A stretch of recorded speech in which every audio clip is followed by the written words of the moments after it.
Stefan Diggs, Josh Allen, that's my guy. That's my quarterback. And head coach Sean McDermott all expressing to the media yesterday that they have moved on from any disagreements this offseason. If one of us has in this conversation coming up, remains to be seen.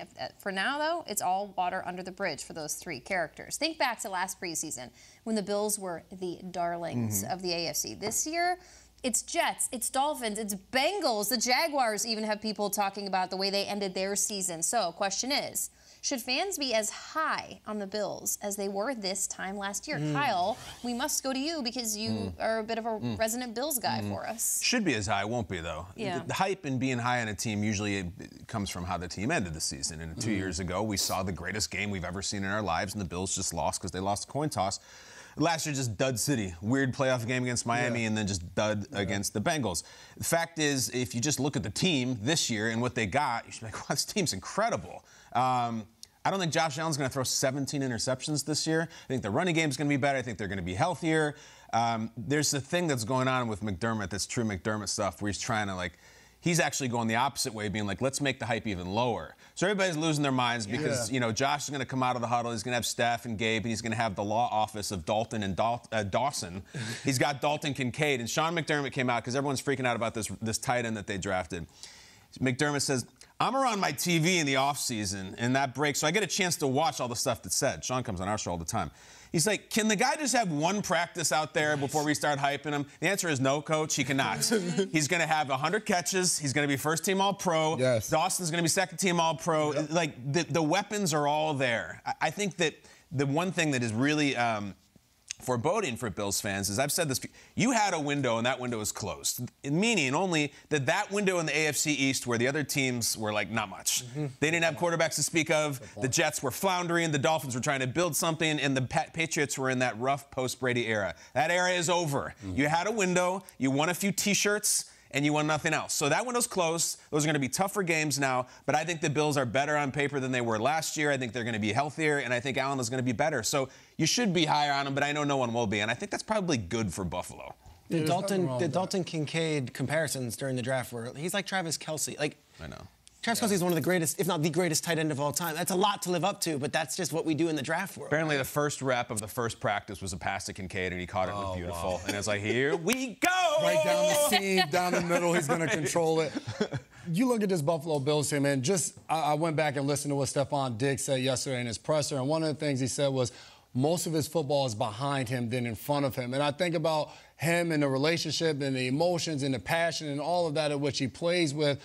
And that's the type of guy. So all of that stuff, water under the bridge, I kind of believe it. He kind of maybe went off, had some things to say. He expressed those things, and then you move past it. He even talked about the fact that people, like we said in the media, we have nothing else to do but speculate what it could have been. And people were saying to him, he was mad that he wasn't getting an opportunity to call the plays, which I'm cracking up because he's like, I'm a receiver. I don't know what the hell it's like to call the plays. And for Buffalo Bills fans or fans anywhere, should you be as excited and hyped up about the Buffalo Bills team? Well, their quarterback is still Josh Allen. And if you have a guy like Josh Allen, you always have a chance to win. So when you see this guy walking on the field and you know he's the one leading your huddle and the amazing plays, whether he's jumping over somebody, running around them, or throwing a 70-yard bomb in the air, this Buffalo Bills team, to your point, Kyle, is still a really good football team. The toughest thing is that not only is their division tougher, the entire AFC is really good. There's so many quarterbacks. But if I'm a fan, that's no reason for me not to be as hyped about my team. Last year, there were still good teams, the Bengals, the Chiefs. It still was going to be hard for the Bills to go out and win a Super Bowl. Like you said, they just ended the season really well. But this is still a really good football team with a good head coach that's had a ton of success. I think Buffalo Bills is still definitely in the conversation, and there's no reason not to believe that they're still going to be one of the teams standing at the end of the season. They had a home playoff game in the divisional round against the Bengals. They had a really good year last year. That Hamlin thing took everything out of them, and that was after the Von Miller injury. That was after the multiple weather incidents where they had to play games in Detroit and they had to drive back 12 hours to get there. Like, it was a brutal season for them. But I don't think anyone's talking about the Bills this summer. And last year, I came out and I was like, he's the favorite for the MVP. I'd be shocked if he's not #1 on the NFL's 100. It was Josh Allen's summer last year. This year, we know from paparazzi and gossip, his personal life has changed a little bit. He might be with a different surrounding pieces in his off-the-field life. You also, is that the way you'd say it? Surrounding pieces? Probably. He's had a good summer this year, too. Sorry. Yeah, I think you were trying to make it like a huddle. I know. I was trying to, like, compare it. feel you. He's got a new girlfriend. I feel That's what I'm trying to say. Very famous. But also, I think, like, the lack of hype on Allen, like, the golf thing. They ended up going against Klay Thompson and Steph Curry. They didn't bring out Josh Allen for this thing. You didn't see him as much as you did in previous years. He's on the cover of Madden. Yet he's still on the cover of Madden. Yeah. And yet I think he's still respected. He still had a really good year last year. At the end of the day, this thing's going to come down to 2 games. And I know we're talking about Rodgers and the Jets, and it's been awesome. We pumped them up. I know we love the Dolphins. Week 1 against the Jets. It's all great. 2 games.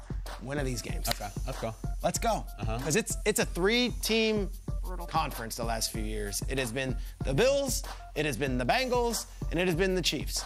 Those are your teams. Those are the teams that are going to be playing in a Super Bowl the last few years. Those are the teams that are going to be beat each other up throughout the playoffs, and the winner is going to survive and advance. They play them Week 9 at Cincinnati, and then they play them in Week 14 at Kansas City. You win those 2 games, and you also take care of your business in the division, you're likely the 1 seed. Yeah. Buffalo Bills got to take care of business, but those are the games we should be focusing on, not so much the July Stefan Diggs gossip right now. This may be where they would prefer to be, speaking to coaches' fodder of, like, let's not hype him so much. Like, the Bills might want to fly under the radar because last year it was really intense. Anyone else find it very jarring to see Stefan Diggs as, like, happy as he was in that video? Because we've watched that clip of him being very unhappy in January during that playoff game so many times. And I would imagine that people in the Bills building want people to stop, maybe, but I want to see it one more time. Just because to establish what we're all trying to understand, which is the relationship between quarterback and wide receiver here. Stefan Diggs going to Josh Allen. Now, that's his guy. Quoted it yesterday. That's my guy. And I understand, Jason, you can speak to this. Sometimes this is how player-teamate relationships go. No doubt about it. Sometimes and this may be the future of Stefan Diggs for us, where we just chalk it up to emotion, and this is how we're always going to see it. Yep. But then he's tweeting things in the offseason, Stefan Diggs. He tweets things like, want me to be okay with our level of play when it's not up to the standard? Nah. Tweets again in March, it's just business, don't take it personal. Tweets again in April, come and rescue me. It's not a lyric to a song, or maybe it is, but I really need to watch closely this relationship unfold, because if it's week 3 and the Bills are 1-2, or those high-profile games don't go as well, what are we going to continue to see from Stefan Diggs and Josh Allen? Because they say they're guys now, but I think that's what the team wants them to see. Yeah, I think we'll see more of that. I think that's his role on the team. He's an emotional leader for them, and he wears his emotions on his sleeve. No different than we watched Brady in his last year with Tampa. He's playing in Pittsburgh, and the team's not playing well, and he's slamming the surface, and he's yelling at all of his offensive linemen. Everybody on the team, especially leaders, Diggs has been a captain there. You all have a role to get this thing going, and you're held responsible, especially when your best players are your leaders. That's when your team is at its peak, because those are the hardest working guys. And Diggs looks at himself, I think, on that team, when guys aren't playing up to their level, I have to be one of the guys to hold them accountable. And sometimes that means challenging a teammate and looking them in the eyes and saying, yo, what you're doing is not good enough. You need to step your stuff up. And I think that's going to be his role. So if they are struggling, you better believe you're going to see the antics. You're going to see him emotional, passionate, and animated on the sideline. He's a wide receiver. What are we talking about? Throw me the ball. This is what wide receivers do. They want the ball. They don't care. And yes, it was from a song, Search and Rescue, Drake.